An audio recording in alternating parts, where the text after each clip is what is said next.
ಖಾರ ಬೂಂದಿ ಹೇಗೆ ಮಾಡೋದು ಅಂತ ತಿಳಿಸ್ಕೊಡ್ತೀನಿ. ಸ್ವಲ್ಪ ಬೆಳ್ಳುಳ್ಳಿ, ಅವಲಕ್ಕಿ, ಕಡಲೆ ಬೀಜ, ಕರಿಬೇವು, ಖಾರದ ಪುಡಿ, ಉಪ್ಪು, ಅರಿಶಿನ. ನಂತರ ಒಂದು ಬೌಲ್ಗೆ ಕಡಲೆ ಹಿಟ್ಟು, ಅಕ್ಕಿ ಹಿಟ್ಟು, ಖಾರದ ಪುಡಿ, ಉಪ್ಪು, ಅರಿಶಿನ, ಇಂಗು, ಸ್ವಲ್ಪ ಸೋಡಾ ಹಾಕಿ ಮಿಕ್ಸ್ ಮಾಡ್ಕೊ. ನಾವು ಬೋಂಡ ಕಲಿಸ್ಕೊತೀವಲ್ಲ ಆ ರೀತಿ ಮಿಕ್ಸ್ ಮಾಡಿಕೊಂಡ್ರೆ ಸಾಕಾಗುತ್ತೆ, ಅದು ನೀಟಾಗಿ ಬರುತ್ತೆ. ನಂತರ ಒಂದು ಬಾಣಲೆ ಇಟ್ಟು ಅದಕ್ಕೆ ಎಣ್ಣೆ ಹಾಕಿ ಒಂದು ಜಾಲರಿ ತಗೊಂಡು ಈ ಥರ ಬಿಟ್ಕೊಂಡು ಬರಬೇಕು. ಇದು ಗೋಲ್ಡನ್ ಕಲರ್ ಬಂದಮೇಲೆ ಒಂದು ಪ್ಲೇಟ್ಗೆ ಎತ್ತಿಟ್ಕೊಬೇಕು.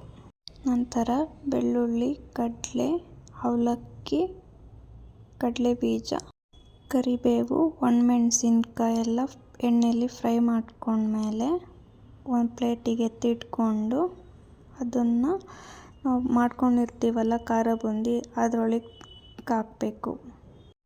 ಹಾಕಿದ್ಮೇಲೆ ಸ್ವಲ್ಪ ಖಾರದ ಪುಡಿ, ಉಪ್ಪು, ಅರಿಶಿನ, ಸ್ವಲ್ಪ ಎಣ್ಣೆ ಮಿಕ್ಸ್ ಮಾಡಿಕೊಂಡು ಕಲಿಸ್ಕೊಂಡ್ರೆ ಖಾರ ಬೂಂದಿ ರೆಡಿಯಾಗಿರುತ್ತೆ.